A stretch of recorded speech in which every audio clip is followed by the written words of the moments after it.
पंडित जी बार बार कह रहे थे कि शादी की रस्म पूरी करने का शुभ समय निकल रहा है। तभी घर की बड़ी मालकिन की सख्त आवाज पूरे हॉल में गूंज उठी, चलो बेटा, अब फेरे लेने का समय हो गया है। पूरे घर में एक अजीब सी खामोशी फैली हुई थी, जैसे किसी अपने को खोने का दर्द हर कोने में बस गया हो। हल्के लाल रंग के साधारण से शादी के जोड़े में सिर झुकाए बैठी थी नंदिनी। उसकी आंखें रो रो कर सूज चुकी थी और उनमें अपने पिता को खोने का गहरा दुख साफ दिखाई दे रहा था। दूसरी तरफ आर्यन के माता पिता की भी कई साल पहले सड़क हादसे में मौत हो चुकी थी और तब से उसकी दादी ही इस पूरे परिवार की जिम्मेदारी संभाल रही थी। नंदिनी की दुनिया भी उसके पिता तक ही थी। उनके अचानक चले जाने के बाद वह बिल्कुल अकेली रह गई थी। दादी ने उसे बेसहारा छोड़ने के बजाय अपने पोते आर्यन राज चौहान से उसकी शादी कराने का फैसला किया। शादी की सारी रस्में पूरी होने के बाद जब पंडित जी ने अंतिम विधि करवाई और वकील ने शादी के कागज आर्यन के सामने रखे, तो उसने गुस्से में पेन इतनी जोर से पकड़ा कि उसकी उंगलियां सफेद पड़ गईं। उसने सामने बैठी शांत लड़की की तरफ ठंडी और नाराज नजर से देखा, फिर दांत भींचते हुए कागजों पर अपने दस्तखत कर दिए। उसने इतनी ताकत से साइन किए कि कागज फटते फटते बचा। इसके बाद वह बिना किसी से कुछ कहे, बिना दादी या पंडित जी की तरफ देखे, तेज कदमों से अपने कमरे की तरफ चला गया। दादी ने पास खड़ी पुरानी घरेलू सहायिका शांति काकी से कहा, बहू को कमरे तक छोड़ आओ। इतना कहकर वह खुद गहरी सोच में डूब गईं। शांति काकी ने प्यार से नंदिनी का हाथ पकड़ा और बोली, आइए बहू जी। नंदिनी बिना कुछ बोले उनके साथ चल दी। कमरे का दरवाजा खुला तो आर्यन पहले से वहां मौजूद था।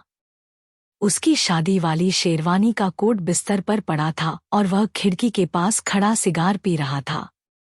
शांति काकी नंदिनी को अंदर छोड़कर तुरंत बाहर चली गई, क्योंकि वह छोटे मालिक के तेज गुस्से को अच्छी तरह जानती थी। नंदिनी ने धड़कते दिल से कमरे में कदम रखा तो आर्यन अचानक उसकी तरफ मुड़ा। उसकी आंखों में नाराजगी और अपमान साफ दिखाई दे रहा था। उसने कड़क आवाज में कहा, तुम्हें क्या लगता है कि 7 फेरे लेने और इन कागजों पर साइन कर देने से मैं तुम्हें दिल से अपनी पत्नी मान लूंगा? नंदिनी ने सिर उठाकर भी उसकी तरफ नहीं देखा। वह चुपचाप वहीं खड़ी रही। उसकी यह खामोशी आर्यन को और ज्यादा परेशान कर रही थी। वह फिर बोला, मैं सिर्फ दादी की जिद और उनकी भावनाओं की वजह से इस शादी के लिए तैयार हुआ हूँ। इसका मतलब यह बिल्कुल नहीं कि गांव से आई तुम्हारे जैसी सीधी सादी और अनपढ़ लड़की को मैं अपनी जिंदगी में जगह दे दूं। मैं इस देश की सबसे बड़ी मीडिया और कम्युनिकेशन कंपनी का मालिक हूँ। मेरी अपनी पहचान है, मेरा अपना अलग दायरा है, जहाँ तुम्हारी कोई जगह नहीं है। इस कमरे में इस सोफे तक ही तुम्हारी सीमा रहेगी। मेरी जिंदगी और मेरे कामों से जितना दूर रहोगी, उतना अच्छा होगा। मुझसे किसी भी तरह की उम्मीद मत रखना। इतना कहकर वह फिर से खिड़की की तरफ मुड़ गया। नंदिनी ने उसकी किसी बात का जवाब नहीं दिया। वह धीरे से सोफे तक गई और वहीं बैठ गई। इस समय उसके दिल में अपने पिता को खोने का दुख इतना बड़ा था कि आर्यन की कड़वी बातें भी उसे अलग से चोट नहीं पहुंचा सकीं। उसने चुपचाप सिर पीछे टिकाया और थकी हुई आंखें बंद कर लीं। धीरे धीरे दिन बीतने लगे। पूरे घर का माहौल हमेशा तनाव से भरा रहता था। आर्यन नंदिनी को पूरी तरह नजरअंदाज करता था। वह उसे इस घर की एक साधारण काम करने वाली से ज्यादा कोई महत्व नहीं देता था। एक सुबह नाश्ते की मेज पर दादी और नंदिनी साथ बैठी थी। नंदिनी प्यार से दादी को उनकी दवाइयां दे रही थी। तभी तैयार होकर आर्यन सीढ़ियों से नीचे आया। जैसे ही उसकी नजर नंदिनी पर पड़ी, उसके चेहरे पर नाराजगी साफ दिखने लगी। उसने शांति काकी से कहा, मैंने आपसे कितनी बार कहा है कि मेरा नाश्ता मेरे स्टडी रूम में भेज दिया करो। सुबह सुबह मेरा मूड खराब करने की जरूरत नहीं है। दादी ने तुरंत उसे टोका, आर्यन, ढंग से बात करो। यह खाने की मेज पूरे घर की है और तुम यहीं बैठकर नाश्ता करोगे। आर्यन ने तिरस्कार भरी नजर से नंदिनी को देखा और बोला, दादी, मैं ऐसी लड़की के साथ एक मेज पर बैठकर खाना नहीं खा सकता जिसे कांटा और चाकू तक सही से पकड़ना नहीं आता। मेरे पास इतना समय नहीं है कि मैं इसे अच्छे तौर तरीके सिखाता फिरूं। नंदिनी तब भी शांत रही। उसने बिना कुछ कहे दादी के सामने चाय रखी, अपनी कुर्सी से उठी और रसोई की तरफ चली गई ताकि आर्यन आराम से नाश्ता कर सके। उसे जाते देखकर आर्यन हल्की सी व्यंग भरी मुस्कान के साथ कुर्सी पर बैठ गया। इसके बाद नंदिनी ने खुद को घर के कामों और दादी की सेवा तक ही सीमित कर लिया। वह कोशिश करती कि आर्यन के सामने कम से कम आए और अगर कभी आमना सामना हो भी जाता तो चुपचाप बिना कुछ बोले वहां से निकल जाती। एक दोपहर आर्यन गुस्से से भरा हुआ ऑफिस से तय समय से पहले घर लौट आया। उसे एक बहुत जरूरी मीटिंग के लिए अपनी पुरानी फाइल चाहिए थी, लेकिन वह काफी देर से उसे ढूंढ रहा था और वह कहीं भी नहीं मिल रही थी। आर्यन अपने स्टडी रूम में गुस्से से हर अलमारी, हर दराज और हर फाइल इधर-उधर कर रहा था। वह बार बार झुंझलाकर कह रहा था, यह घर है या सामान रखने की जगह? कोई भी चीज अपनी जगह पर क्यों नहीं मिलती? शांति काकी, आप सब लोग कहाँ हैं? तभी दरवाजे पर नंदिनी आकर रुकी। उसके हाथ में नीले रंग की एक फाइल थी। उसने बिना कुछ कहे वह फाइल आर्यन की तरफ बढ़ा दी। आर्यन ने गुस्से से फाइल उसके हाथ से लेते हुए कहा, यह क्या है? और तुम मेरे स्टडी रूम में क्या कर रही हो? मैंने साफ मना किया था कि मेरी किसी भी चीज को हाथ मत लगाना। नंदिनी ने शांत आवाज में कहा, आप यही फाइल ढूंढ रहे थे। कल जब आप काम कर रहे थे तब यह सोफे के नीचे गिर गई थी। मैंने सिर्फ उठाकर संभाल कर रख दी थी। इतना कहकर वह वापस मुड़ गई। आर्यन कुछ पल तक उसे जाता हुआ देखता रहा, फिर धीरे से कुछ बड़बड़ाता हुआ कमरे से बाहर निकल गया। देखते ही देखते शादी को पूरा 1 महीना हो गया, लेकिन इस 1 महीने में आर्यन और नंदिनी के बीच इतनी दूरी आ चुकी थी कि जैसे दोनों के बीच एक ऊंची दीवार खड़ी हो गई हो। उसी दिन रात को आर्यन की कंपनी की तरफ से एक बहुत बड़ी कॉरपोरेट पार्टी रखी गई थी, जहां विदेश से आए खास मेहमानों के साथ एक बड़ी बिजनेस डील होने वाली थी। दोपहर में आर्यन अपने कमरे में खड़ा फोन पर अपनी पीआर टीम को सख्त निर्देश दे रहा था, आज रात किसी भी तरह की कमी नहीं होनी चाहिए। मीडिया की पूरी तैयारी रहे और मिस्टर लॉरेंट के स्वागत में कोई कमी नहीं दिखनी चाहिए। उसने फोन रखा ही था कि सामने दादी खड़ी दिखाई दी। उन्होंने गंभीर आवाज में कहा, तैयारियां तो बहुत अच्छी कर रहे हो आर्यन, लेकिन आज रात तुम अकेले नहीं जाओगे। नंदिनी भी तुम्हारे साथ जाएगी और तुम सबके सामने उसे अपनी पत्नी के रूप में मिलवाओगे। यह सुनते ही आर्यन गुस्से से बोला, दादी, आपको पता भी है वहां कौन कौन आने वाला है? शहर के बड़े बड़े लोग और विदेश से आए बिजनेसमैन होंगे। मैं इसे वहां कैसे ले जा सकता हूं? दादी ने बिना घबराए जवाब दिया, मुझे सब पता है। शादी को 1 महीना हो चुका है। तुम्हारी शादी की खबर हर जगह फैल चुकी है, लेकिन लोग यह भी कह रहे हैं कि तुम अपनी पत्नी को सबसे छिपा रहे हो। इससे तुम्हारी अपनी कंपनी की छवि खराब हो रही है। बाहर से आने वाले लोग परिवार की इज्जत और रिश्तों को बहुत महत्व देते हैं। अगर उन्हें लगेगा कि तुम्हारी अपनी जिंदगी ही ठीक नहीं है तो वे तुम पर कारोबार में कैसे भरोसा करेंगे? आर्यन ने नाराज होकर कहा, लेकिन मैं उनसे क्या कहूंगा कि मेरी पत्नी गांव की सीधी सादी लड़की है जिसे लोगों के सामने ठीक से बात करना भी नहीं आता। अगर वहां इसने कोई गलती कर दी तो मेरी सारी मेहनत बेकार हो जाएगी। मैंने अपनी पहचान बड़ी मुश्किल से बनाई है, दादी ने दृढ़ आवाज में कहा। वह मेरी पसंद है और इस घर की बहू है। वह कोई तमाशा नहीं करेगी। मेरा फैसला आखिरी है। आज रात नंदिनी तुम्हारे साथ ही जाएगी। अब आर्यन के पास कोई रास्ता नहीं बचा था। उसने दांत भींचकर कहा, ठीक है, मैं इसे साथ ले जाऊंगा, लेकिन अगर इसकी वजह से मेरी जरा सी भी बेइज्जती हुई तो मैं इसे कभी माफ नहीं करूंगा। इतना कहकर वह गुस्से में घर से निकल गया। रात होते ही शहर के सबसे बड़े और शानदार होटल में पार्टी शुरू हुई। वहां बड़े कारोबारी, मीडिया से जुड़े लोग और कई विदेशी मेहमान मौजूद थे। आर्यन ने काले रंग का महंगा सूट पहन रखा था, जबकि दादी के कहने पर नंदिनी ने बेहद सुंदर लेकिन सादा काले रंग का खूबसूरत गाउन पहना था। जैसे ही दोनों गाड़ी से उतरे, वहां मौजूद कई लोगों की नजरें उनकी तरफ चली गईं।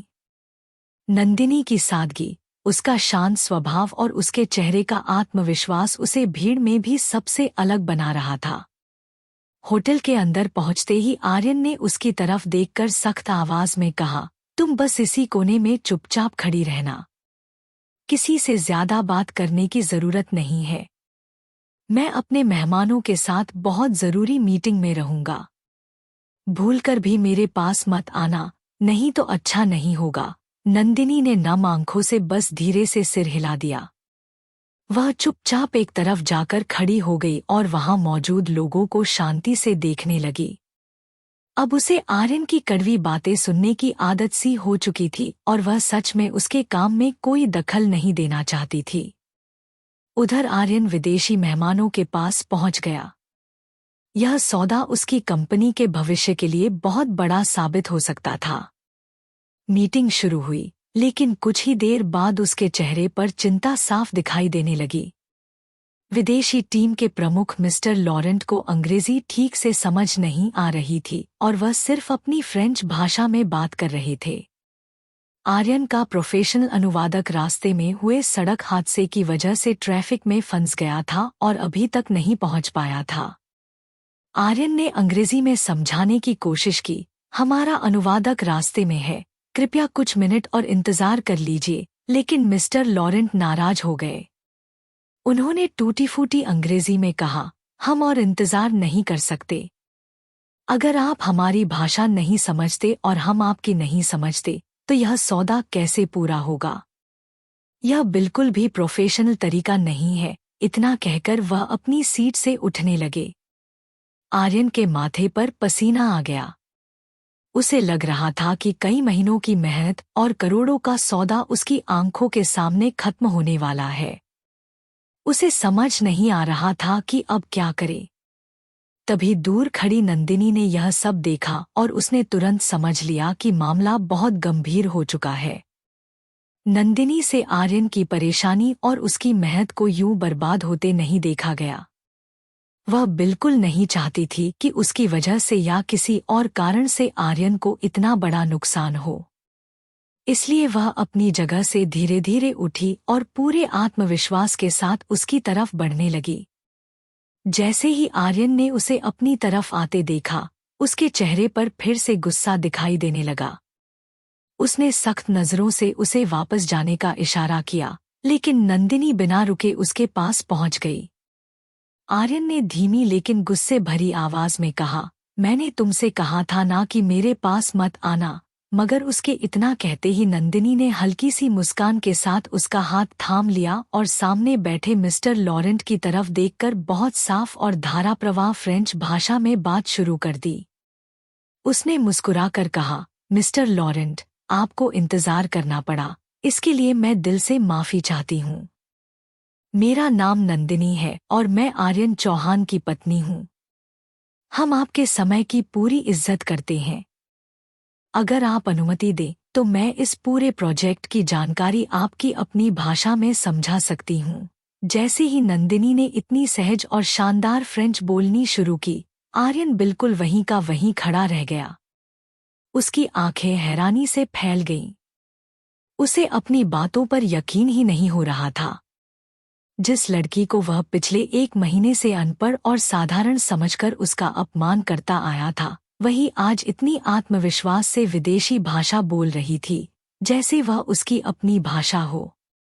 सिर्फ भाषा ही नहीं, बल्कि वह मीडिया, कम्युनिकेशन और बिजनेस से जुड़े मुश्किल शब्दों का भी इतनी समझदारी और सलीके से इस्तेमाल कर रही थी कि कुछ ही पलों पहले नाराज बैठे मिस्टर लॉरेंट के चेहरे पर मुस्कान लौट आई। उन्होंने खुश होकर फ्रेंच में कहा, मिसेस चौहान, यह तो हमारे लिए बहुत सुखद आश्चर्य है।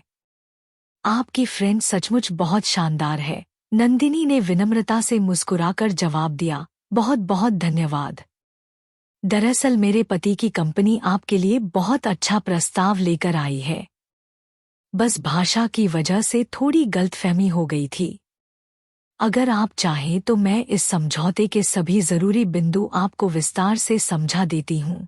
इसके बाद उसने पूरे सम्मान और प्रोफेशनल तरीके से एक एक बात समझानी शुरू की।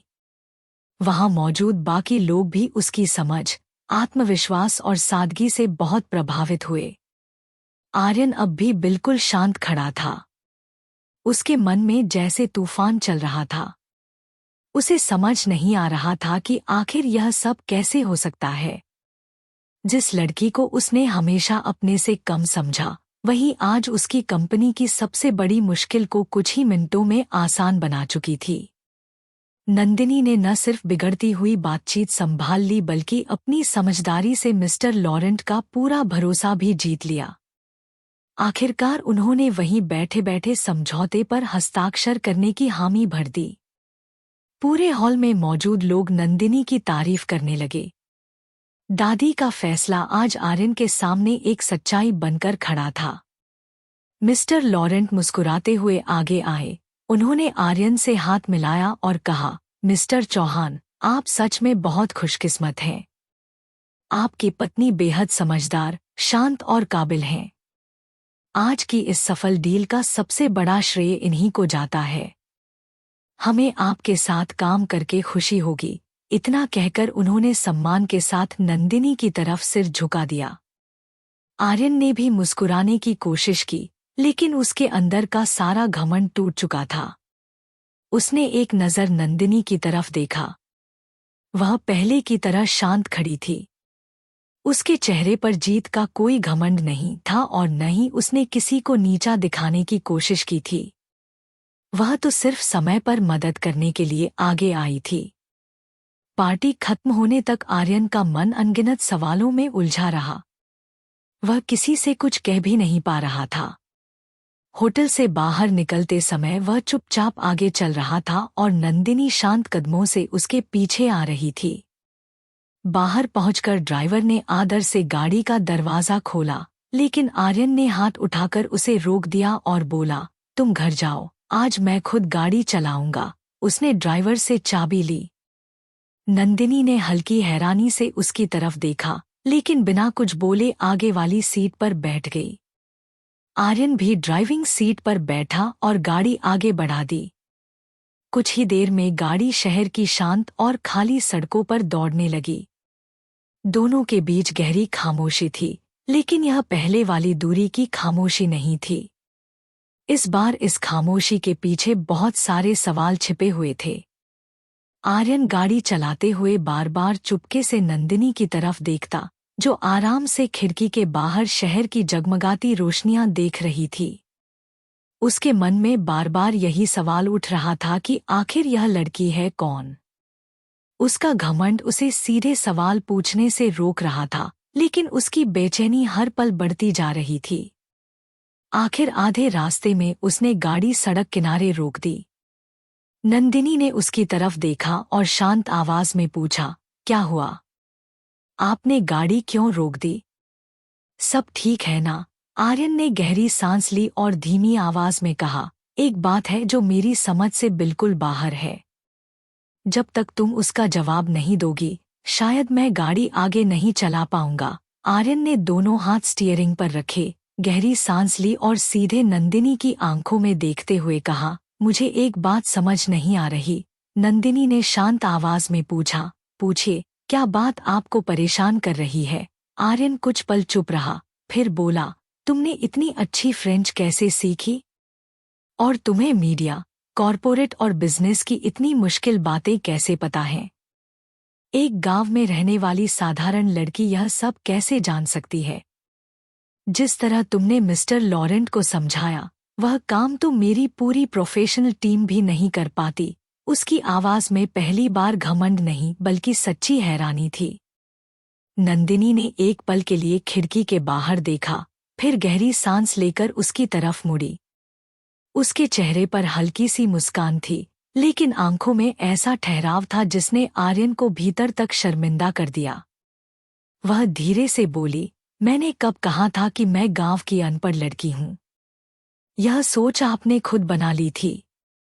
आपने मेरे बारे में बिना कुछ जाने फैसला कर लिया और आपको अपनी सोच पर इतना भरोसा था कि आपने कभी मुझसे सच जानने की कोशिश ही नहीं की। आपने एक बार भी यह नहीं पूछा कि मैं कौन हूं और मेरी पढ़ाई क्या है। आर्यन उसके चेहरे की तरफ देखता रह गया। उसके पास कोई जवाब नहीं था। नंदिनी ने आगे कहा, मेरे पिताजी विदेश सेवा में थे। उनकी नौकरी ऐसी थी कि उन्हें अक्सर यूरोप के अलग अलग देशों में रहना पड़ता था। जब मैं बहुत छोटी थी तभी मेरी माँ इस दुनिया से चली गई थी। पिताजी हमेशा काम में व्यस्त रहते थे, इसलिए मेरा ज्यादातर बचपन यूरोप के बोर्डिंग स्कूलों में बीता। मैंने अपनी शुरुआती पढ़ाई पेरिस में की थी, इसलिए फ्रेंच मेरे लिए दूसरी भाषा जैसी है। और जहाँ तक बिजनेस और इंटरनेशनल मामलों की बात है, मैंने इंटरनेशनल रिलेशंस में मास्टर्स की पढ़ाई ऑक्सफोर्ड यूनिवर्सिटी से पूरी की है। नंदिनी की हर बात आर्यन के दिल पर चोट कर रही थी। जिस लड़की को वह इतने दिनों से कम समझता रहा, आज वही पढ़ाई, समझ और अनुभव में उससे कहीं आगे निकली। कुछ पल बाद वह हकलाते हुए बोला, लेकिन तुम तो गांव में रहती थी। दादी तुम्हें वहीं से लेकर आई थी। तुम्हारा रहन-सहन भी बिल्कुल गांव जैसा था, इसलिए मुझे लगा। नंदिनी ने उसकी बात पूरी होने से पहले ही शांत आवाज में कहा, हाँ, मैं गांव में रहती थी, क्योंकि पिताजी रिटायर होने के बाद अपने पुश्तैनी गांव लौटना चाहते थे। उन्होंने पूरी जिंदगी बड़े शहरों और विदेशों में बिताई थी। आखिर में उनका मन अपने खेतों, बागों और पुराने फार्म हाउस में बस गया था। इसलिए हम वहीं रहने लगे। शायद आपको यह नहीं पता कि वह सारी जमीन, वह फार्म हाउस और सारी संपत्ति अब मेरी है, और उसकी कीमत आपकी कंपनी से भी कहीं ज्यादा है। यह सुनते ही आर्यन का चेहरा उतर गया। उसे याद आने लगा कि उसने कितनी बार नंदिनी को गरीब, गांव वाली और अपने लायक न होने के ताने दिए थे। अब उसे अपनी हर बात पर शर्म आने लगी। उसने धीमी आवाज में पूछा, अगर यह सब सच था तो तुमने मुझे पहले क्यों नहीं बताया? तुम चाहती तो शादी के पहले दिन ही सब साफ कर सकती थी। तुमने मेरी इतनी बातें चुपचाप क्यों सुनी? और जब तुम इतनी पढ़ी लिखी, समझदार और अपने दम पर मजबूत हो, तो फिर इस शादी के लिए तैयार ही क्यों हुई? यह सुनकर नंदिनी की आंखों में हल्की नमी उतर आई। उसने नजरें झुका ली और बहुत धीमी आवाज में कहा, रिश्तों की कीमत कभी पैसे या डिग्रियों से नहीं होती, आर्यन। और कुछ वादे ऐसे होते हैं जिन्हें निभाने के लिए इंसान को चुप रहना पड़ता है। इतना कहकर वह फिर खिड़की के बाहर देखने लगी। गाड़ी सड़क पर आगे बढ़ रही थी, लेकिन नंदिनी का मन बीते दिनों की यादों में लौट चुका था। उसे वह पुराना फार्म हाउस याद आने लगा, जहां बरामदे में बैठकर वह अपने पिताजी का हाथ थामे घंटों उनके पास रहती थी। वह समय आज भी उसकी यादों में बिल्कुल ताजा था। गांव का वह बड़ा पुश्तैनी फार्म हाउस, जहां हमेशा शांति रहती थी, उन दिनों गहरे दुख में डूबा हुआ था। उसके पिताजी को आखिरी चरण का कैंसर हो चुका था। डॉक्टरों ने उम्मीद छोड़ दी थी। अस्पताल में रहने के बजाय उन्होंने अपनी आखिरी सांसें उसी फार्म हाउस में लेने का फैसला किया था, जहां उनका बचपन बीता था। नंदिनी दिनरात उनकी सेवा में लगी रहती थी। उसकी पूरी दुनिया उसके पिताजी के आसपास ही थी और अब वही दुनिया उसकी आंखों के सामने बिखरती जा रही थी। एक दोपहर फार्म हाउस के आंगन में एक बड़ी गाड़ी आकर रुकी। उसमें से दादी उतरीं। उनकी और नंदिनी के पिताजी की दोस्ती कई साल पुरानी थी। दोनों एक दूसरे का बहुत सम्मान करते थे। दादी सीधे उनके कमरे में चली गईं। नंदिनी उनके लिए चाय बनाने रसोई में चली गई। कुछ देर बाद जब वह चाय की ट्रे लेकर कमरे के पास पहुंची तो अंदर से आती आवाज सुनकर उसके कदम रुक गए। दरवाजा थोड़ा खुला था। वह वहीं खड़ी रह गई। अंदर उसके पिताजी कमजोर आवाज में कह रहे थे, मैंने जिंदगी में कभी किसी से कुछ नहीं मांगा, लेकिन आज एक पिता होने के नाते बहुत मजबूर हूँ। दादी तुरंत बोली, आप ऐसा क्यों कह रही हैं? आपका मुझ पर पूरा हक है।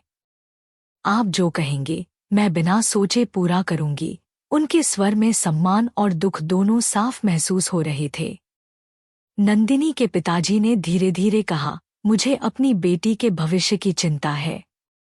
उसके पास किसी चीज की कमी नहीं है, लेकिन मेरे बाद इस दुनिया में उसका अपना कोई नहीं रहेगा। उसकी माँ उसे बचपन में छोड़कर चली गई थी और मैंने भी अपनी नौकरी की वजह से उसे ज्यादातर समय हॉस्टल में रखा। वह बाहर से बहुत मजबूत, आत्मविश्वासी और पढ़ी लिखी दिखाई देती है, लेकिन एक पिता होने के नाते मैं जानता हूँ कि उसके दिल में कितनी अकेली दुनिया बसती है, लेकिन अंदर से वह उतनी ही अकेली और मासूम है। मेरे बाद यह दुनिया, यह रिश्तेदार और लालची लोग मेरी बेटी और उसकी संपत्ति पर नजर डालेंगे। क्या आप मेरी बेटी को अपने घर में जगह देंगी? क्या आप उसे वही सुरक्षा देंगी जो एक पिता अपनी बेटी को देता है? यह कहते कहते उनके पिताजी की आंखें भर आई थीं। दरवाजे के बाहर खड़ी नंदिनी की आंखों से भी आंसू बहने लगे। अपने आखिरी दिनों में भी उनके पिताजी को अपनी बीमारी से ज्यादा अपनी बेटी की चिंता थी। दादी ने बिना एक पल गवाए दृढ़ आवाज में कहा, आप ऐसी बातें मत कीजिए। नंदिनी सिर्फ आपकी बेटी नहीं, आज से मेरी भी बेटी है। मैं उसे सिर्फ अपने घर में नहीं रखूंगी, बल्कि उसे अपने परिवार की इज्जत और अपनी आंखों का तारा बनाकर रखूंगी। मैं उसकी शादी अपने पोते आर्यन से करवाऊंगी और मैं आपको वचन देती हूँ कि उसे वह सम्मान मिलेगा जिसकी वह हकदार है। यह सुनकर उनके पिताजी ने हल्की खांसी के बीच कहा, लेकिन मैंने सुना है कि आपका पोता बहुत गुस्से वाला है और हमेशा अपनी ही बात मानता है। मेरी नंदिनी बहुत शांत और सीधी लड़की है। क्या वह उसके साथ खुश रह पाएगी? कहीं मेरी बेटी की जिंदगी और मुश्किल न हो जाए। मुझे उसकी खुशी सबसे ज्यादा प्यारी है। बाहर खड़ी नंदिनी के मन में भी यही सवाल उठ रहा था कि दादी ने इतना बड़ा फैसला कैसे कर लिया। तभी दादी ने बहुत विश्वास से कहा, उसी का घमंड तो टूटना है। आर्यन बुरा लड़का नहीं है, बस उसे अपने पैसे, नाम और ऊंचे रुतबे का घमंड हो गया है। उसने कभी जिंदगी की सच्ची मुश्किलें नहीं देखीं। उसे हमेशा लगा कि बाहरी दिखावा ही सब कुछ होता है। मुझे पूरा भरोसा है कि नंदिनी का शांत स्वभाव, उसकी अच्छी परवरिश और उसका धैर्य आर्यन के अंदर के झूठे अहंकार को खत्म कर देगा। वही उसे बेहतर इंसान बनाएगी और जिंदगी की असली कीमत समझाएगी। मुझे यकीन है कि यह रिश्ता मेरे परिवार और मेरे पोते दोनों के लिए किसी आशीर्वाद से कम नहीं होगा। यह सुनकर नंदिनी के पिताजी ने राहत की सांस ली। उनके चेहरे पर सुकून साफ दिखाई देने लगा। बाहर खड़ी नंदिनी ने अपने आंसू पोंछे, गहरी सांस ली और शांत चेहरा बनाकर कमरे के अंदर चली गई। उसी पल उसने मन ही मन फैसला कर लिया कि वह अपने पिताजी की आखिरी इच्छा का हमेशा सम्मान करेगी और दादी के भरोसे को कभी टूटने नहीं देगी। यही वजह थी कि शादी के बाद उसने आर्यन की हर कड़वी बात, हर अपमान और हर ताने को बिना शिकायत के सह लिया, क्योंकि उसे पता था कि कुछ लड़ाइयाँ बहस से नहीं बल्कि धैर्य, समझदारी और अच्छे व्यवहार से जीती जाती हैं। अचानक गाड़ी रुकने के हल्के झटके से नंदिनी की यादें टूट गईं। उसने आंखें खोली तो देखा कि गाड़ी घर के पोर्च में खड़ी थी और आर्यन इंजन बंद कर चुका था। रास्ता कब खत्म हो गया, उसे पता ही नहीं चला।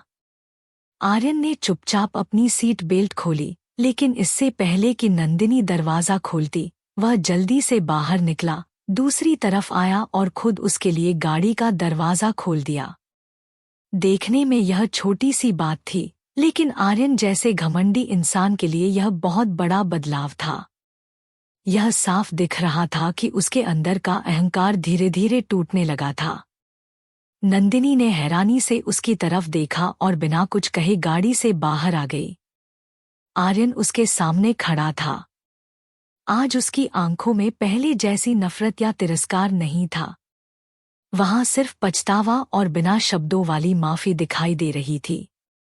वह कुछ कहना चाहता था, लेकिन उसके लिए शब्द जुटा नहीं पा रहा था। नंदिनी ने हल्की सी मुस्कान के साथ उसकी तरफ देखा, अपना दुपट्टा ठीक किया और चुपचाप घर के अंदर चली गई।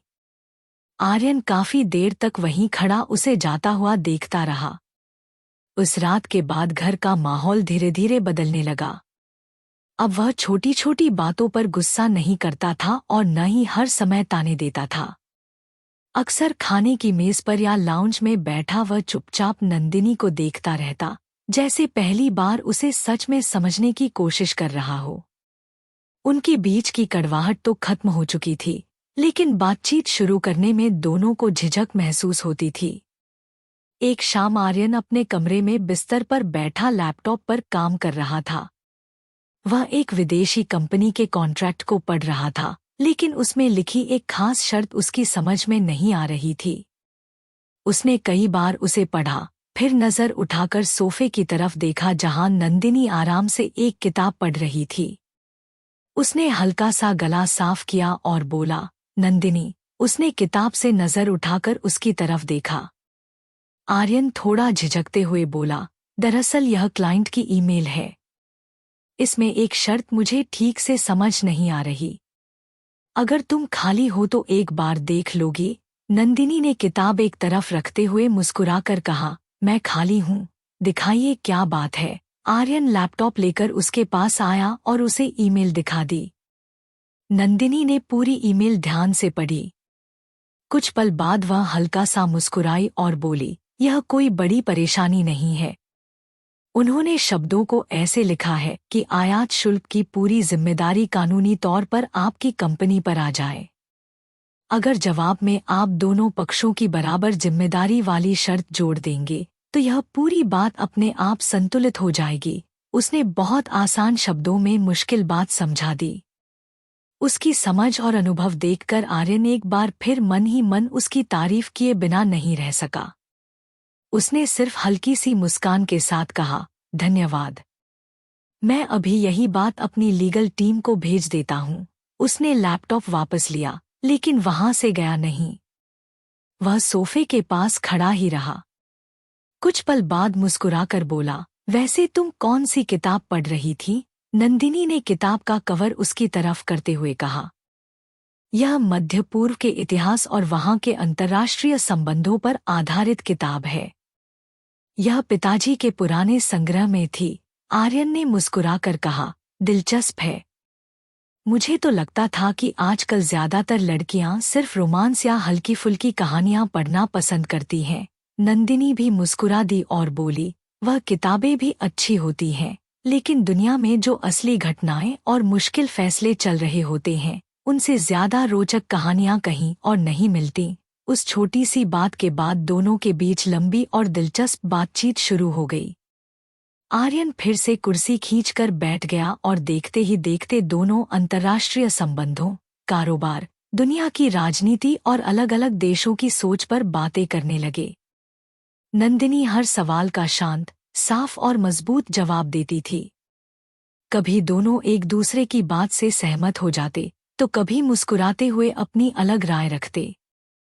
पहली बार आर्यन को महसूस हुआ कि किसी समझदार इंसान के साथ बैठकर बातें करना कितना सुकून देता है। नंदिनी की बातें इतनी संतुलित और दिलचस्प थी कि उसका मन ही नहीं कर रहा था कि यह बातचीत खत्म हो। बातें करते करते कब रात काफी बीत गई, दोनों को पता ही नहीं चला। जब नंदिनी की नजर घड़ी पर गई तो वह चौंक कर बोली, अरे, रात के 2 बज गए। आपको सुबह जल्दी ऑफिस भी जाना है। अब हमें सो जाना चाहिए, नहीं तो आपकी मीटिंग पर असर पड़ेगा। यह कहकर उसने अपनी किताब साइड टेबल पर रखी और सोफे पर रखा तकिया ठीक करने लगी। तभी आर्यन तुरंत अपनी जगह से उठा और बोला, 1 मिनट। तुम फिर सोफे पर क्यों जा रही हो? नंदिनी ने हैरानी से उसकी तरफ देखा और बोली, तो और कहाँ जाऊं? पिछले 1 महीने से यहीं तो सो रही हूँ। आर्यन ने हल्की झिझक के साथ कहा, वह पहले की बात थी। अब तुम सोफे पर नहीं सोओगी। मौसम बदल रहा है और यह सोफा आरामदायक भी नहीं है। तुम बिस्तर पर सो, मैं सोफे पर सो जाऊंगा। नंदिनी हल्का सा मुस्कुराई और बोली, मैं बिल्कुल ठीक हूँ। मुझे इसकी आदत हो गई है। आपको मेरी वजह से परेशान होने की जरूरत नहीं है, आर्यन ने पहली बार हल्के अधिकार के साथ लेकिन बहुत नरमी से कहा। मैंने तुमसे राय नहीं मांगी। मैं सिर्फ इतना कह रहा हूं कि तुम बिस्तर पर सोओगी। अब इस बात पर बहस नहीं होगी। नंदिनी ने उसकी आंखों में पहली बार अपने लिए चिंता और अपनापन साफ महसूस किया। उसने कुछ नहीं कहा, बस मुस्कुराते हुए अपना तकिया उठाया और बिस्तर की तरफ चली गई। आर्यन ने राहत की सांस ली और खुद सोफे पर लेट गया। कमरे की लाइट बंद हो गई, लेकिन उस रात दोनों की आंखों में नींद से ज्यादा एक नई मुस्कान थी, जो अंधेरे में भी साफ महसूस हो रही थी। अगले हफ्ते आर्यन की कंपनी में विदेश से एक और बड़ी टीम आने वाली थी। मिस्टर लॉरेंट अपने साथ फ्रांस के नए डायरेक्टर मिस्टर एड्रियन को भी लेकर आए थे। सुबह जब आर्यन तैयार होकर लाउंज में पहुंचा तो नंदिनी दादी के साथ नाश्ता कर रही थी। आर्यन ने मुस्कुराकर कहा, नंदिनी, आज तुम मेरे साथ ऑफिस चल रही हो। नंदिनी ने चाय का कप रखते हुए पूछा, मैं वहां जाकर क्या करूंगी? आर्यन ने उसके पास आकर कहा, मिस्टर लॉरेंट अंतिम समझौते पर हस्ताक्षर करने आ रहे हैं और उन्होंने खास तौर पर कहा है कि तुम भी इस मीटिंग में रहो। उनका मानना है कि यह सौदा तुम्हारी वजह से ही पूरा हो पाया। और सच कहूं तो मुझे भी आज तुम्हारी जरूरत है।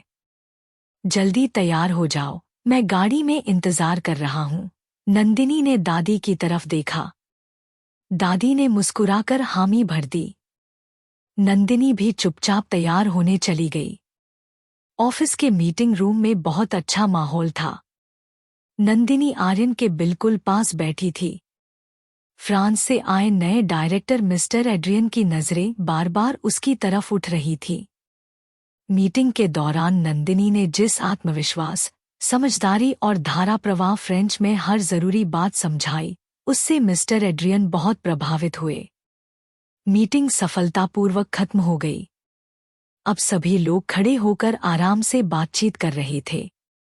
तभी मिस्टर एड्रियन मुस्कुराते हुए नंदिनी के पास आए और फ्रेंच में बोले, मिसेस चौहान, मिस्टर लॉरेंट ने आपकी जितनी तारीफ की थी, आप उससे भी कहीं ज्यादा प्रभावशाली हैं। आपकी फ्रेंच सुनकर ऐसा लगता है जैसे आपने पेरिस में ही अपना बचपन बिताया हो। बात करते हुए वह थोड़ा उसके करीब आ गए। नंदिनी ने विनम्रता से एक कदम पीछे हटते हुए मुस्कुराकर कहा, बहुत धन्यवाद। मुझे खुशी है कि हमारी मीटिंग सफल रही और आप लोग संतुष्ट हैं। मिस्टर एड्रियन मुस्कुराते हुए बोले, अगर आपको कोई आपत्ति न हो तो क्या मीटिंग के बाद हम साथ में कॉफी पी सकते हैं? मुझे पेरिस की संस्कृति और साहित्य पर आपसे और बातें करने में बहुत खुशी होगी। आपके जैसी समझदार महिला का साथ मिलना मेरे लिए सम्मान की बात होगी। कुछ दूरी पर खड़ा आर्यन मिस्टर लॉरेंट से बात कर रहा था, लेकिन उसकी नजरें लगातार नंदिनी और मिस्टर एड्रियन की तरफ थीं। उसे फ्रेंच पूरी तरह समझ नहीं आ रही थी, लेकिन वह साफ देख रहा था कि एड्रियन बार बार नंदिनी के करीब आने की कोशिश कर रही हैं और नंदिनी हर बार शालीनता से थोड़ा पीछे हट रही है। यह देखकर आर्यन के अंदर एक अजीब सी जलन उठने लगी। जिस लड़की को वह कभी अपने नाम से जोड़ना भी पसंद नहीं करता था, आज किसी दूसरे आदमी का उसके इतना करीब आना उसे बिल्कुल अच्छा नहीं लग रहा था। उसे पहली बार एहसास हुआ कि नंदिनी उसके लिए कितनी खास बन चुकी है।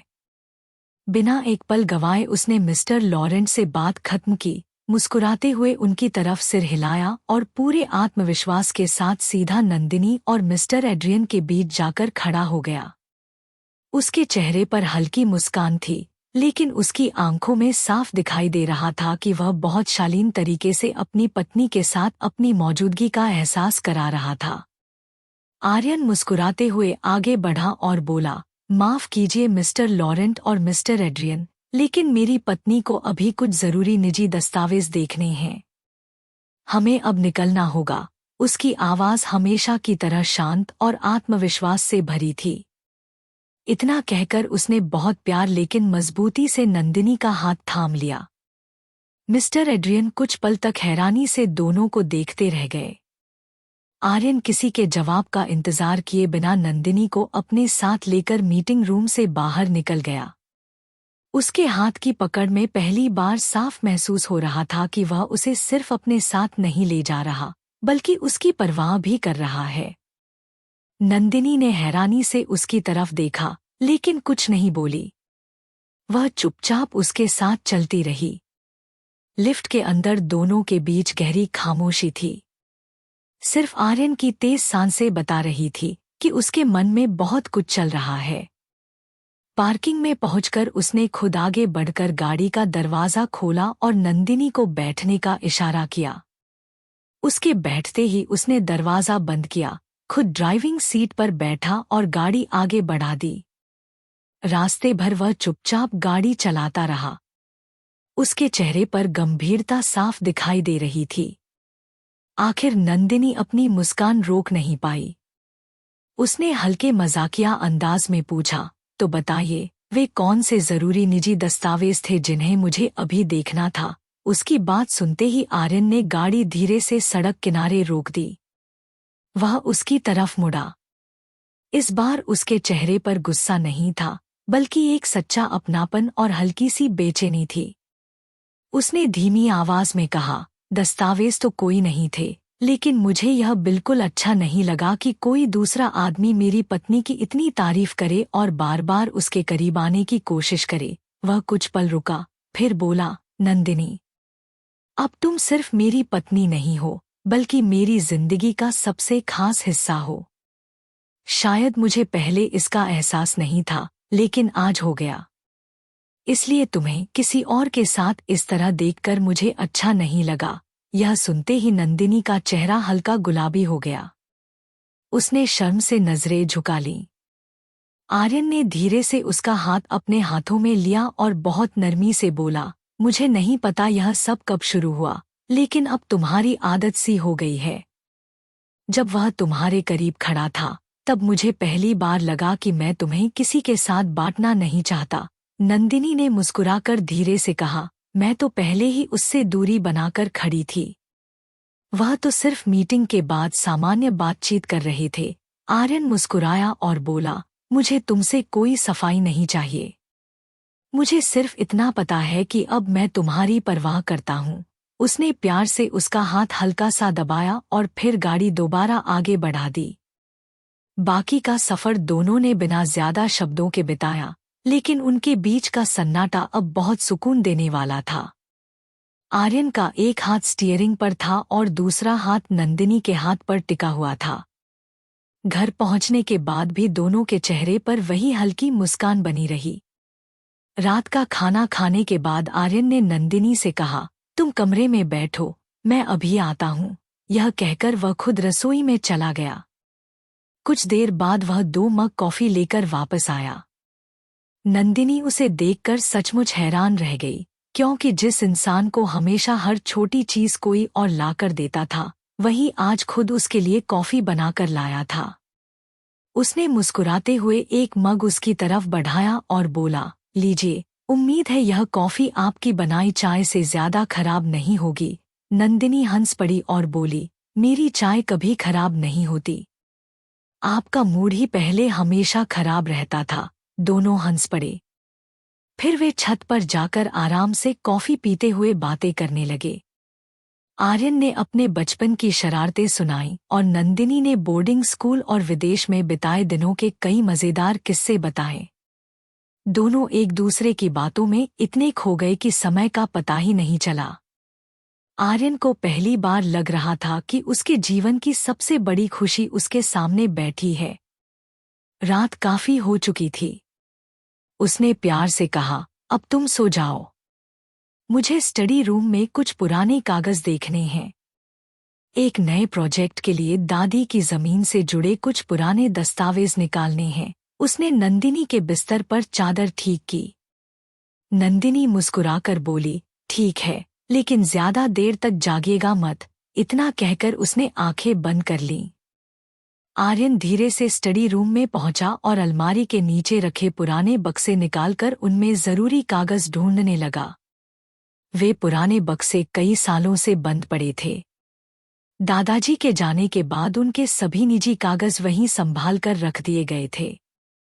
आर्यन ने एक पुराना चमड़े का ब्रीफकेस खोला। उसमें जमीन के कागजों के साथ एक पुरानी चमड़े की डायरी और कुछ मुहर लगे दस्तावेज रखे थे। उत्सुकता में उसने डायरी खोल ली। उसके पन्ने पुराने होकर पीले पड़ चुके थे और लिखावट भी हल्की हो गई थी। यह उसके दादाजी की निजी डायरी थी। वह धीरे धीरे उसके पन्ने पलटने लगा। तभी एक पन्ने पर लिखा एक नाम देखकर उसकी नजर वहीं ठहर गई। वह नाम था नंदिनी के पिताजी श्री शेखर का। आर्यन ने ध्यान से आगे पढ़ना शुरू किया। उसमें लिखा था, अगर आज शेखर जी मेरी मदद न करते तो हमारा पूरा कारोबार खत्म हो जाता और हमारा परिवार बर्बाद हो जाता। जब मुश्किल समय में अपने भी साथ छोड़ गए थे, तब उन्होंने अपनी पुश्तैनी जमीन और फार्म हाउस गिरवी रखकर मुझे इतनी बड़ी रकम दी कि मैं अपना कारोबार फिर से खड़ा कर सका। उनका यह एहसान मैं जिंदगी भर नहीं चुका सकता। आज हमारा नाम, हमारी पहचान और हमारी इज्जत उनकी मदद की वजह से बची है। मैंने मन ही मन यह वचन लिया है कि मौका मिलने पर मैं उनके इस उपकार का बदला जरूर चुकाऊंगा। यह पढ़ते ही आर्यन के हाथ से डायरी छूटकर मेज पर गिर गई। उसका दिमाग जैसे एक पल के लिए सुन्न हो गया। उसने कांपते हाथों से डायरी में रखे पुराने दस्तावेज देखने शुरू किए। अब उसे समझ आ गया था कि जिस दौलत, जिस कारोबार और जिस रुतबे पर उसे हमेशा घमंड रहा, उसकी नींव तो नंदिनी के पिता के त्याग और मदद पर टिकी हुई थी। उसके कानों में अपनी ही कही हुई बातें गूंजने लगीं। गांव की लड़की, अनपढ़, मेरे लायक नहीं, हमारे बीच कोई बराबरी नहीं। हर शब्द उसे अपने ऊपर चोट की तरह महसूस होने लगा। जिस इंसान ने उसके परिवार की इज्जत बचाई थी, उसी की बेटी का उसने सबसे ज्यादा अपमान किया था। यह सच उसके दिल को अंदर तक तोड़ चुका था। उसकी टांगों में जैसे जान ही नहीं बची। वह कुर्सी पर बैठ गया और उसकी आंखों से आंसू बहने लगे। उसे लगा जैसे उसने जिंदगी की सबसे बड़ी गलती की हो। अगले ही पल वह तेजी से उठा और सीधे अपने कमरे की तरफ भागा। कमरे में हल्की रोशनी थी। नंदिनी पूरी तरह सोई नहीं थी। वह आंखें बंद किए चुपचाप लेटी हुई थी। आर्यन उसके पास जाकर बिस्तर के किनारे बैठ गया। उसकी आहट से नंदिनी उठकर बैठ गई। उसने जैसे ही आर्यन का चेहरा देखा, वह घबरा गई। उसकी आंखें लाल थीं और चेहरा गहरे दुख से भरा हुआ था। आर्यन ने आगे बढ़कर उसके दोनों हाथ अपने हाथों में पकड़ लिए। नंदिनी ने चिंता से पूछा, क्या हुआ? आप इतने परेशान क्यों हैं? आपकी तबीयत तो ठीक है ना? आर्यन की आवाज भर्रा गई। उसने कहा, मैं सिर्फ घमंडी नहीं था, नंदिनी। मैं बहुत बड़ा नासमझ और एहसान भूलने वाला इंसान था। उसकी आंखों से आंसू निकलकर नंदिनी के हाथों पर गिरने लगे। नंदिनी ने घबराकर पूछा, आप यह क्या कह रहे हैं? मुझे कुछ समझ नहीं आ रहा। कृपया बताइए क्या हुआ है? आर्यन ने टूटी हुई आवाज में कहा, मुझे आज स्टडी रूम में दादाजी की पुरानी डायरी और कुछ दस्तावेज मिले। मुझे सब पता चल गया। अब मुझे मालूम है कि हमारे कारोबार की शुरुआत तुम्हारे पिताजी की मदद से बची थी। उन्होंने अपनी जमीन तक गिरवी रख दी थी ताकि हमारा परिवार संभल सके। और मैं उसी इंसान की बेटी को हर दिन अपमानित करता रहा। उसकी आवाज कांप रही थी। उसने नंदिनी के हाथ अपने माथे से लगा लिए और बोला, तुमने मेरी हर कड़वी बात चुपचाप सह ली। जबकि तुम चाहती तो पहले ही दिन मुझे सच बता सकती थी। तुम मुझे बता सकती थी कि जिस घर और जिस कारोबार पर मैं घमंड करता हूँ, वह तुम्हारे पिताजी की वजह से बचा था। लेकिन तुमने कभी ऐसा नहीं किया। मुझे माफ कर दो, नंदिनी।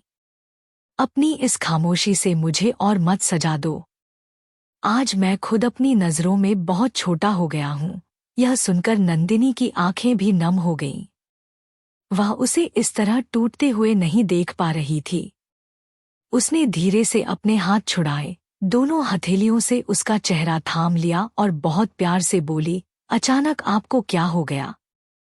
मुझे आपसे कोई शिकायत नहीं है। जो हो गया वह बीत चुका है।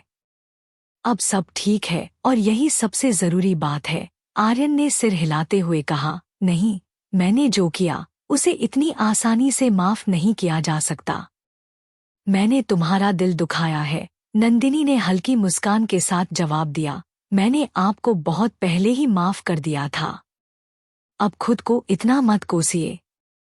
आपको इस तरह दुखी देखकर मुझे तकलीफ होती है।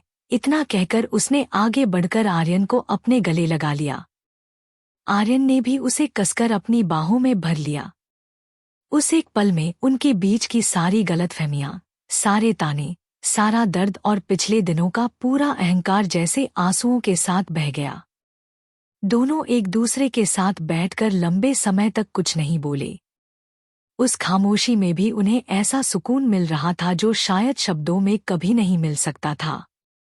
उसी रात आदित्य को पूरे दिल से यह एहसास हो गया कि नंदिनी उसकी जिंदगी का सबसे अनमोल हिस्सा है।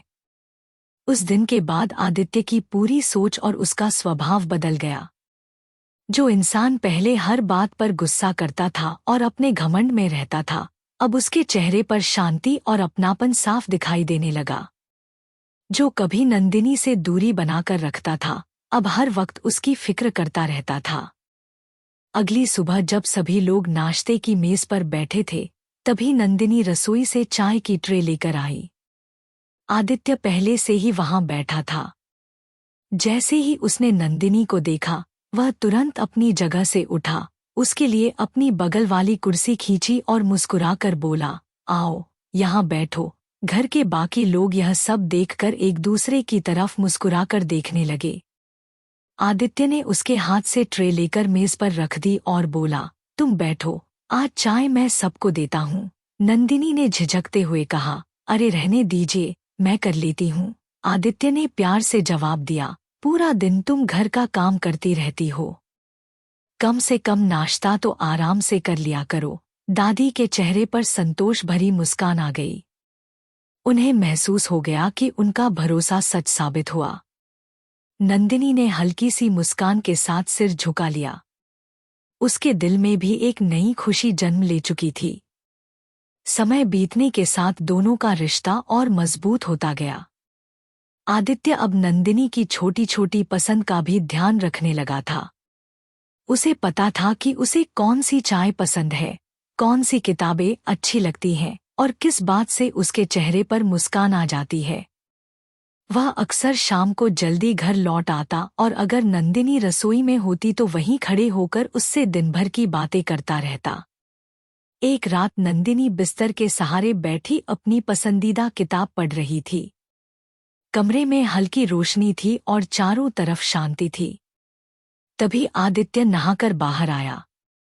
उसने तौलिए से अपने बाल सुखाते हुए नंदिनी को देखा, जो पूरी तरह किताब में खोई हुई थी। उसके चेहरे पर शरारती मुस्कान आ गई। वह धीरे से उसके पास पहुंचा और हंसते हुए किताब उसके हाथ से लेकर एक तरफ रख दी। नंदिनी ने मुस्कुराकर कहा, यह क्या कर रही हैं? मैं बहुत दिलचस्प हिस्सा पढ़ रही थी। आदित्य उसके सामने बैठ गया और उसकी आंखों में देखते हुए बोला, जब मैं तुम्हारे साथ हूँ, तब तुम्हारा ध्यान इन किताबों से ज्यादा मेरी तरफ होना चाहिए। नंदिनी हंस पड़ी और बोली, लगता है आप दिन ब दिन ज्यादा जिद्दी होते जा रहे हैं। आदित्य ने भी मुस्कुराकर जवाब दिया, जिद्दी तो मैं पहले भी था, बस अब मेरी सबसे प्यारी जिद तुम हो। दोनों कुछ पल तक एक दूसरे की आंखों में देखते रहे। फिर आदित्य ने बहुत प्यार से उसका हाथ अपने हाथ में लिया और उसके माथे पर एक हल्का सा चुंबन रखा। नंदिनी की मुस्कान और गहरी हो गई।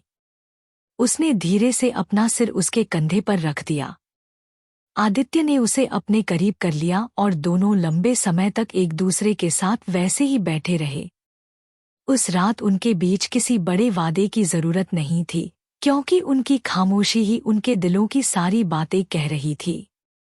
उस रात दोनों ने अपने दिल की सारी दूरियां हमेशा के लिए खत्म कर दीं। अब उनके रिश्ते में पहले जैसी झिझक नहीं रही थी, बल्कि भरोसा, अपनापन और गहरा प्यार था। अगले दिन दोपहर के समय अचानक मौसम बदल गया। आसमान पर काले बादल छा गए और ठंडी हवा चलने लगी। नंदिनी लाउंज की खिड़की के पास खड़ी होकर बारिश आने का इंतजार कर रही थी।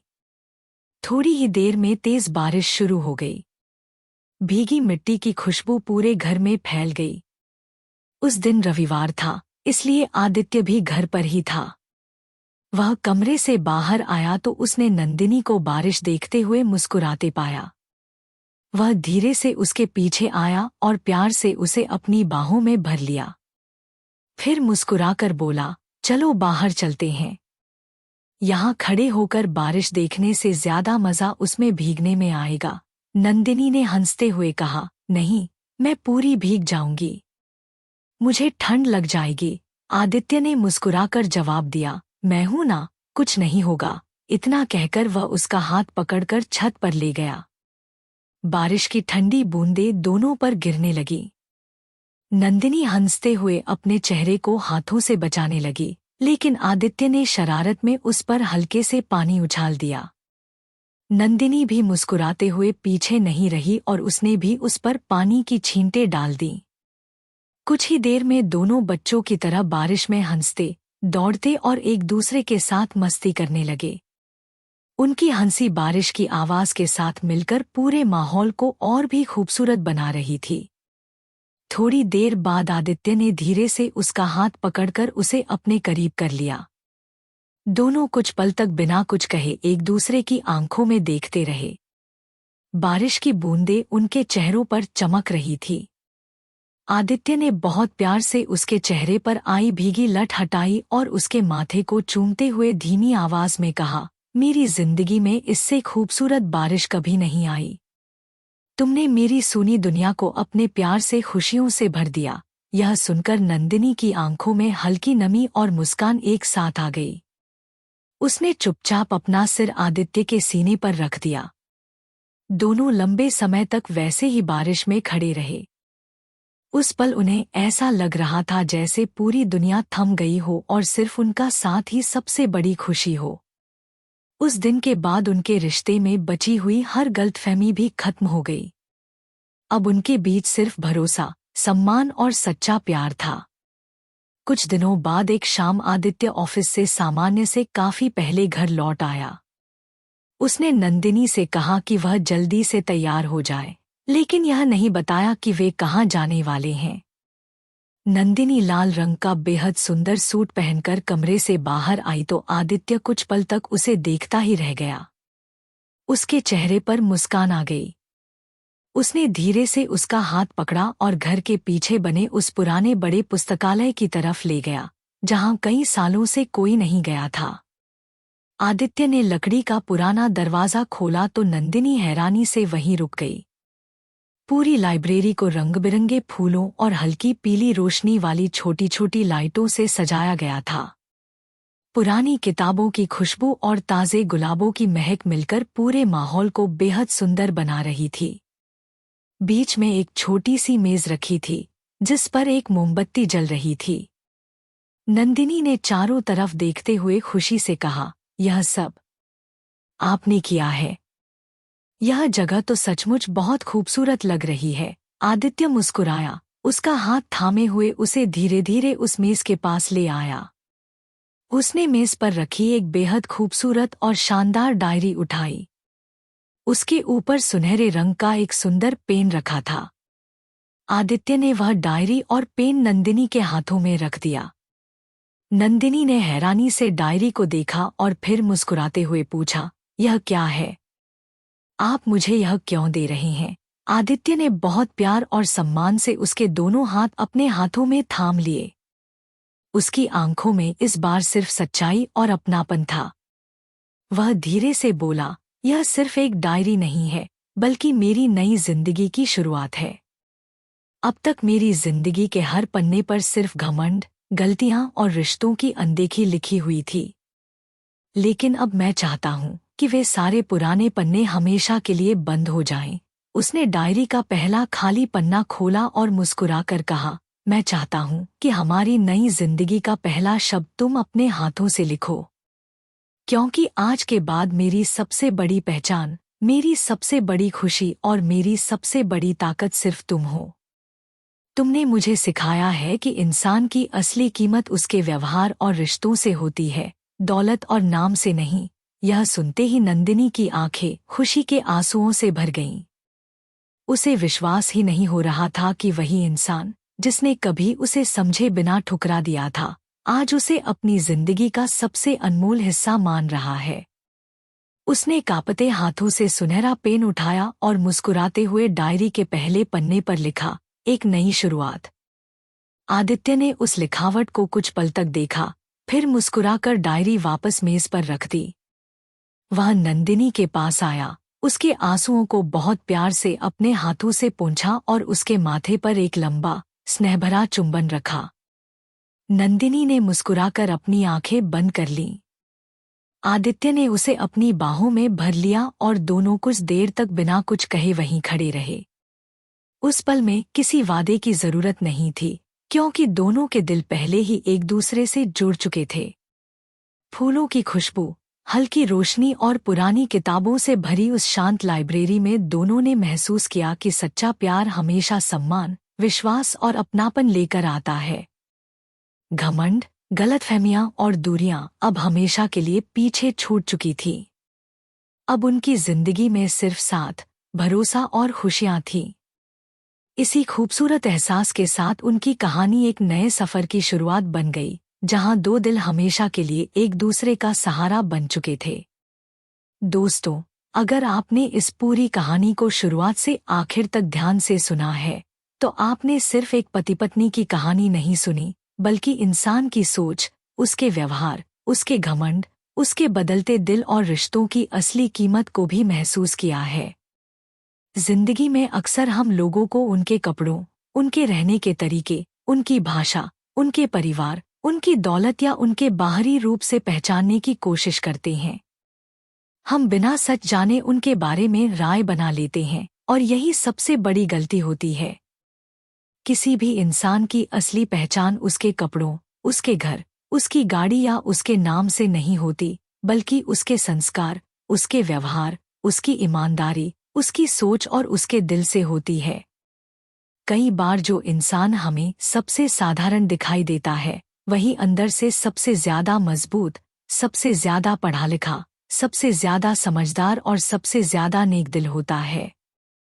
इसलिए कभी भी किसी को छोटा समझने की गलती मत कीजिए, क्योंकि वक्त बदलते देर नहीं लगती और वक्त ही वह ताकत है जो हर इंसान को उसकी असली जगह दिखा देता है। इस कहानी में भी यही हुआ। एक इंसान अपने घमंड में इतना अंधा हो गया था कि उसे सामने खड़े इंसान की अच्छाई दिखाई ही नहीं दी। उसने बिना जाने, बिना समझे और बिना कोई सच जाने सिर्फ अपने बनाए हुए भ्रम पर भरोसा किया। लेकिन जब सच उसके सामने आया, तब उसे एहसास हुआ कि वह कितना गलत था। यही जिंदगी का सबसे बड़ा सबक है कि फैसले हमेशा सच जानने के बाद लेने चाहिए, केवल अंदाजे के आधार पर नहीं।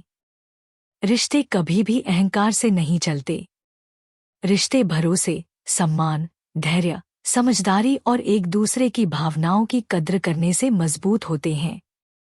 अगर किसी रिश्ते में सिर्फ मैं, मेरा और मेरी सोच रह जाए, तो वह रिश्ता धीरे धीरे टूटने लगता है। लेकिन अगर उसी रिश्ते में हम, हमारा और एक दूसरे की खुशी आ जाए, तो वही रिश्ता जिंदगी की सबसे बड़ी ताकत बन जाता है। इस कहानी की सबसे बड़ी सीख यह भी है कि खामोशी हमेशा कमजोरी नहीं होती। कई बार जो इंसान जवाब नहीं देता, वह डरता नहीं है, बल्कि वह रिश्ते को बचाने के लिए अपने गुस्से पर काबू रखता है। हर बात का जवाब ऊंची आवाज में देना जरूरी नहीं होता। कभी कभी समय सबसे बड़ा जवाब देता है और सच अपने आप सामने आ जाता है। धैर्य रखने वाला इंसान अक्सर वही जीतता है जो जल्दबाजी करने वाला इंसान कभी नहीं जीत पाता। अगर किसी ने आपके साथ गलत किया है, तो इसका मतलब यह नहीं कि आप भी उसके साथ वैसा ही व्यवहार करें। अच्छाई का रास्ता कठिन जरूर होता है, लेकिन आखिर में जीत हमेशा उसी की होती है। एक और बात जो हमें कभी नहीं भूलनी चाहिए, वह यह है कि माता पिता का प्यार दुनिया की सबसे बड़ी दौलत है। हर माँ बाप अपनी पूरी जिंदगी अपने बच्चों के बेहतर भविष्य के लिए मेहनत करते हैं। वे अपनी खुशियाँ, अपने सपने और अपनी ज़रूरतें तक छोड़ देते हैं ताकि उनके बच्चे सुरक्षित और खुश रह सकें। इसलिए अगर आपके माता पिता आपके साथ हैं तो उनकी इज्जत कीजिए, उनका सम्मान कीजिए और उन्हें कभी अकेला महसूस मत होने दीजिए। उनके आशीर्वाद से बड़ी कोई दौलत नहीं होती। इसी तरह हमें उन लोगों का भी हमेशा सम्मान करना चाहिए जिन्होंने मुश्किल समय में हमारा साथ दिया हो। इंसान की पहचान इस बात से नहीं होती कि उसके पास कितना पैसा है, बल्कि इस बात से होती है कि वह अपने ऊपर किए गए एहसान को कितनी ईमानदारी से याद रखता है। एहसान भूल जाना इंसान की सबसे बड़ी कमजोरी है और एहसान मानना उसकी सबसे बड़ी खूबी। जिंदगी में कभी भी इतना बड़ा मत बनिए कि आपको अपने साथ खड़े लोगों की कीमत ही भूल जाए, क्योंकि कई बार हमारी सबसे बड़ी सफलता के पीछे किसी और का त्याग छिपा होता है। रिश्तों में माफी का भी बहुत बड़ा महत्व होता है। अगर गलती हो जाए और सामने वाला सच्चे दिल से अपनी गलती स्वीकार कर ले तो उसे माफ कर देना चाहिए। माफी देने वाला इंसान कभी छोटा नहीं होता, बल्कि वही सबसे बड़ा होता है जो अपने दिल में नफरत की जगह प्यार रखता है। लेकिन इसका मतलब यह भी नहीं कि हर गलत बात को सहते रहना चाहिए। जहां आत्मसम्मान की बात हो वहां अपनी इज्जत की रक्षा करना भी जरूरी है। सम्मान और प्यार साथ साथ चलते हैं। जहां सम्मान नहीं होता वहां प्यार भी ज्यादा समय तक नहीं टिकता। इसलिए अपने हर रिश्ते में सबसे पहले सम्मान दीजिए। अगर आप किसी से प्यार करते हैं तो उसे बदलने की कोशिश मत कीजिए, बल्कि उसे समझने की कोशिश कीजिए। क्योंकि सच्चा प्यार किसी को अपने जैसा बनाने में नहीं, बल्कि उसे उसी रूप में अपनाने में होता है जैसा वह है। याद रखिए, इंसान की असली खूबसूरती उसके चेहरे में नहीं, बल्कि उसके स्वभाव में होती है। मीठी बोली, अच्छा व्यवहार और सच्चा दिल किसी भी इंसान को सबसे खूबसूरत बना देता है। जिंदगी में कभी भी अपनी सफलता, अपने पैसे, अपनी पढ़ाई या अपने पद का घमंड मत कीजिए। घमंड जितनी तेजी से ऊपर ले जाता है, उससे कहीं ज्यादा तेजी से नीचे भी गिरा देता है। लेकिन विनम्रता इंसान को हमेशा ऊंचा उठाती है और लोगों के दिलों में जगह दिलाती है। इसलिए हमेशा सीखते रहिए, हमेशा विनम्र रहिए और हमेशा दूसरों की इज्जत कीजिए।